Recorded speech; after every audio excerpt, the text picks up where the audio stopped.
Good morning and thank you for joining us here today. My name is Rudy Cuzzetto and I'm proud to serve as the PA to the Minister of Energy and Mines, Stephen Lecce. Later this year, the DuPont behind us will be home to over 300 families. In my community of Mississauga Lakeshore, Tridel is building another award-winning project, over 800 units at the Harbor Walk in Lakeview.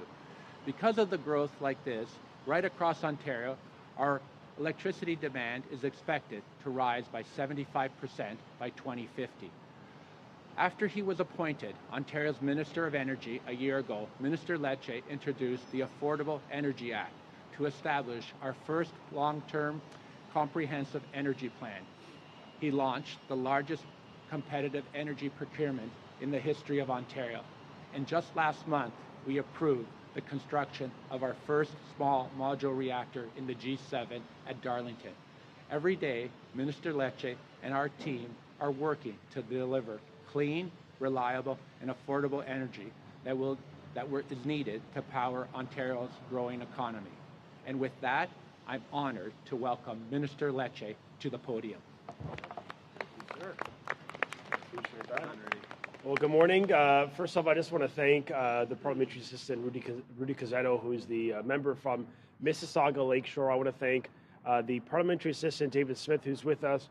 These two gentlemen have been leading the way on building our energy future, and of course, Minister Sam Oosterhoff, who's been an incredible value add in making sure we stand up for energy security, affordability, and we build for the future.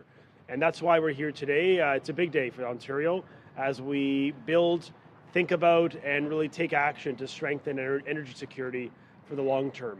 I want to thank our friends at Tridel. Thank you for welcoming us. We will be brief because we want you to get back to work and build these homes for the people of Toronto and Ontario. But really, we know we're facing challenges from President Trump. And I think when we're targeted, we face these attacks at the hands of our biggest trading ally, we got to step it up as Ontarians. And that's why we're here today. I want to acknowledge that we need a lot more power. And so since getting elected in 2018, we've really focused on keeping energy affordable and building out our energy future. Just this weekend, our Premier announced that tolls from the most eastern portion of the 407 will be removed. Another example of our government putting more money in your pockets after we cut the gas tax by 10 cents. But today we're here actually to talk about power, something Ontario is going to need a lot more of. The way we work and build and move and manufacture is evolving, and that means our energy demands are changing too. And according to Ontario's Independent Electricity Systems Operator, the IESO, electricity demand is projected to increase by 75% over the next 25 years. That is literally the equivalent of adding 4.5 cities of Toronto to the grid. So we're seeing continued demand for existing and emerging fuels, from natural gas to hydrogen. So to date, however, we haven't had all the tools we need in government to manage and meet that growth responsibly. So today's announcement changes that. And that's why today we are pleased to announce that this afternoon, our government will be introducing a bold new piece of legislation. It is the Protect Ontario by Securing Affordable Energy Act, Affordable Energy for Generations Act, a bill that will help secure Ontario's energy future by giving us the tools to manage soaring demand, protect affordability, to unlock the full potential of our energy system for generations to come.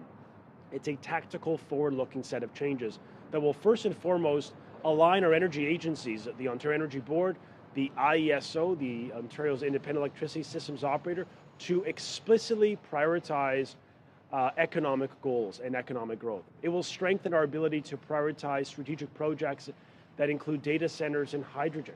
It'll enable us to buy more Canadian as we build a more secure energy system. I just want to speak for one moment about why economic growth is so important in this new world order post-President Trump. To help deliver on this plan, and we really need to ensure our energy agencies are pulling in the same direction. And that's why the government will codify economic growth as a core objective for both the IESO and the Ontario Energy Board, which really means that going forward, both agencies are empowered and now expected to consider how their decisions support Ontario's economic priorities, job creation, and really the prosperity of our workers. And whether it's planning for new infrastructure, procuring new projects, they'll have a clear mandate to put jobs and investment in the province's long-term success at the heart of our energy system. We're also expanding the IESO mandate to include the development of a hydrogen economy in Ontario, something that Minister Oosterhoff has been leading on. And we know that hydrogen is playing a really important role in our energy and industrial future. So I thank Sam for his work.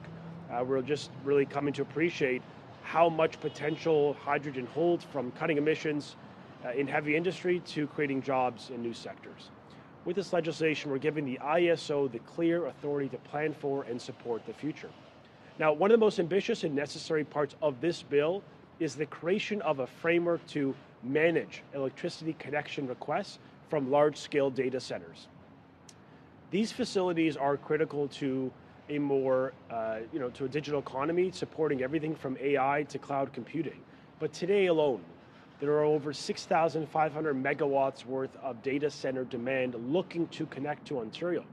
That is the equivalent of 30% of Ontario's entire peak demand. That's like 3 Pickering nuclear plants of power that may want to connect to the grid today. But today, the current law requires utilities to connect all projects, no matter their size, with no ability for government to prioritize projects that deliver the greatest economic benefit for the people of Ontario. And that is what is about to change today. This legislation would allow the province to prioritize projects that create high-quality jobs that strengthen our position in the digital economy, including by supporting domestic data storage, which we know is important for our own economic and security needs. Because when our data is stored in Ontario, it's protected from misuse or from privacy breaches or weak privacy laws in foreign jurisdictions. This is not our government in any way saying no to industry. We're saying yes. But what we're also saying yes to is ensuring that we in government have the safeguards in place to grow responsibly, to ensure we don't take resources away from the hardworking people or businesses of this province that need it most. Another component of this legislation is to give Ontario the tools to support more secure grid by enabling local utilities everywhere in the province to prioritize Made in Ontario, Made in Canada solutions. We want our utilities to buy Canadian. So by allowing utilities to buy Canadian when building energy infrastructure, we're not only strengthening our energy security, but we're also supporting good paying local Canadian jobs, growing our manufacturing base, keeping more of that value here at home. A more secure grid, a stronger economy, and more opportunity for Canadian workers. We're already have shovels in the ground as we build more nuclear power. We're expanding clean energy storage. We're expanding transmission infrastructure as we power the homes and the jobs and the electric vehicles of tomorrow.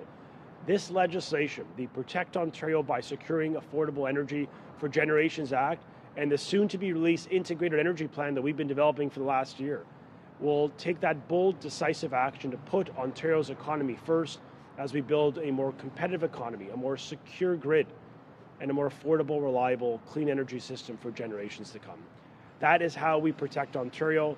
And with that, I want to turn it over to Minister Sam Oosterhoff, who's been doing amazing work leading our economic growth, particularly as it comes to supporting hydrogen expansion here in Ontario. Thanks so much.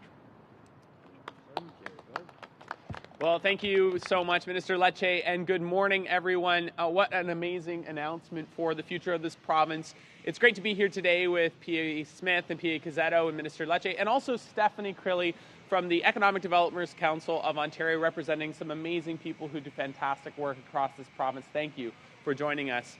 As Ontario faces challenges from continuously evolving U.S. trade policies and actions that would put our economic prosperity at risk, it is imperative that we take action, as we are doing through this legislation, to safeguard Ontario's economic interests and also unleash our full potential.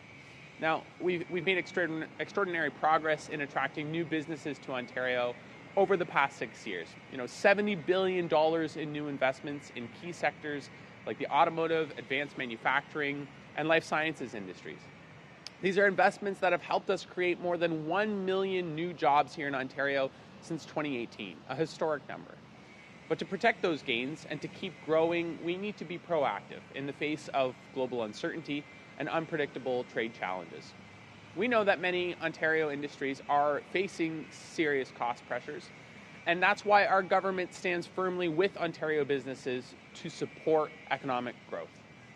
We will continue to advocate for fair trade while also taking a strong targeted action to defend the good-paying jobs and to support local industries, those that drive our economy and our communities.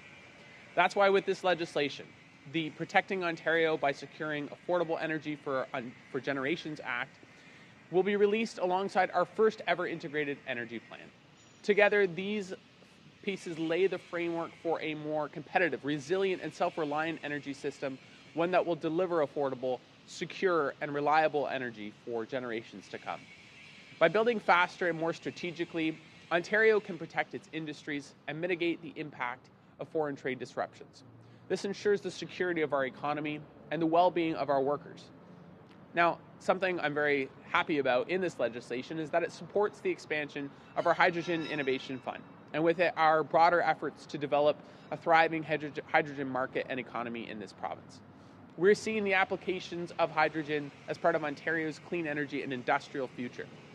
It offers energy-intensive industries a real competitive advantage with clean, reliable fuel solutions that also create good-paying jobs and reduce emissions. We're seeing high new potential opportunities in transportation, manufacturing, and heavy industry. With the right support, we know that Ontario can become a global hub for hydrogen innovation, as we've done with nuclear and so many other industries. And I share Minister Lecce's belief that the Protecting Ontario by Securing Affordable Energy for Generations Act, along with the Integrated Energy Plan, will strengthen Ontario's energy independence and continue to cement our position in the world as a global clean energy superpower. Now, to speak on behalf of the Economic Developers Council of Ontario, I'd like to welcome Stephanie Crilly. Welcome. Thank you, Minister. The Economic Developers Council of Ontario is proud to support the Government of Ontario's Protect Ontario by Securing Affordable Energy for Generations Act. This legislation marks a critical step in aligning Ontario's energy policy with the long-term economic development goals by formally recognizing economic growth as an objective of Ontario's energy agencies. The Act highlights a reality economic developers experience every day. Affordable, reliable, and sustainable energy is a key driver of investment, business expansion, and job creation. Our members, economic development professionals working in every region of Ontario, are at the forefront of this growth. They are the connectors, conveners, and problem solvers, helping local businesses expand, attracting new industries, and ensuring communities are ready to compete in a fast-changing global economy. Energy access and cost are among the first questions asked by investors and are increasingly decisive factors in whether they choose Ontario. We commend the government for recognizing the critical link between energy and economic prosperity. By embedding economic growth into the mandate of Ontario's energy agencies, the province is sending a strong signal. Ontario is open for business, serious about sustainability, and committed to the long-term success of its communities. EDCO and our members look forward to continued collaboration with the province and energy sector partners to ensure Ontario remains competitive, future-ready, and prosperous for generations to come.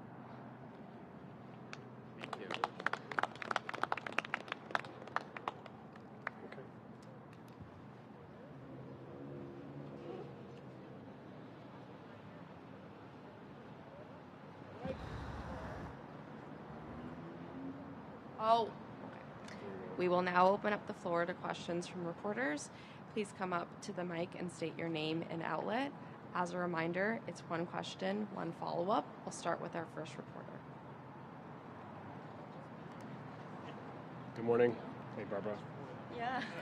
Hi, Minister. Good morning. Barbara with QP Briefing.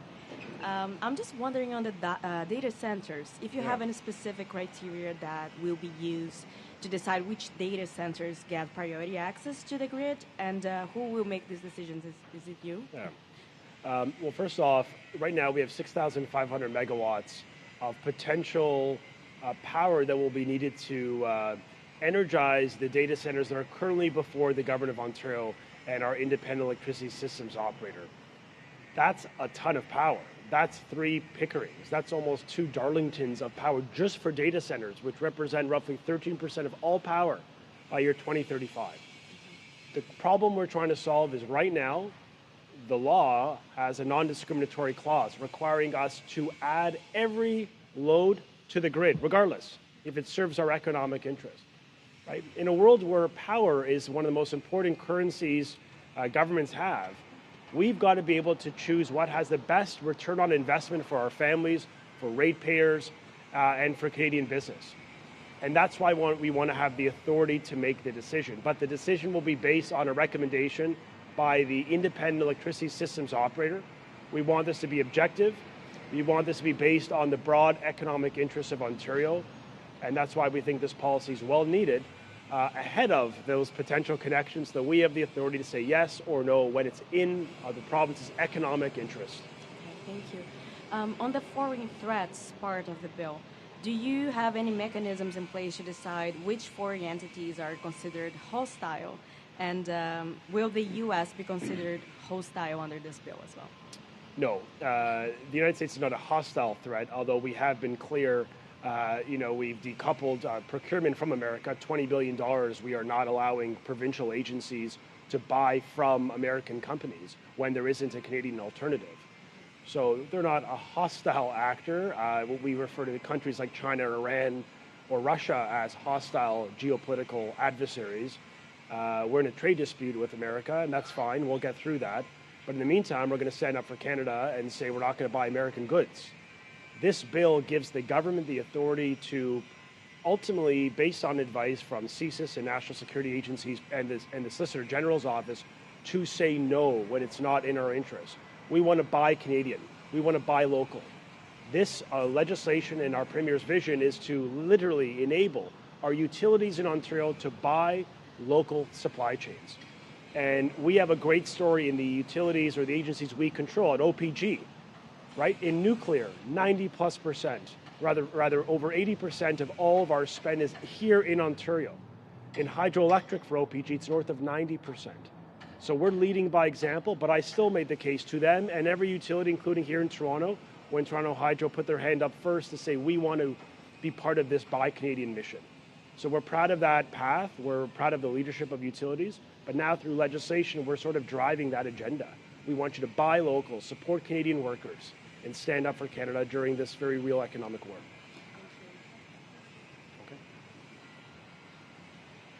Okay, that concludes our press conference. Thank you, everyone, for coming. Thank you.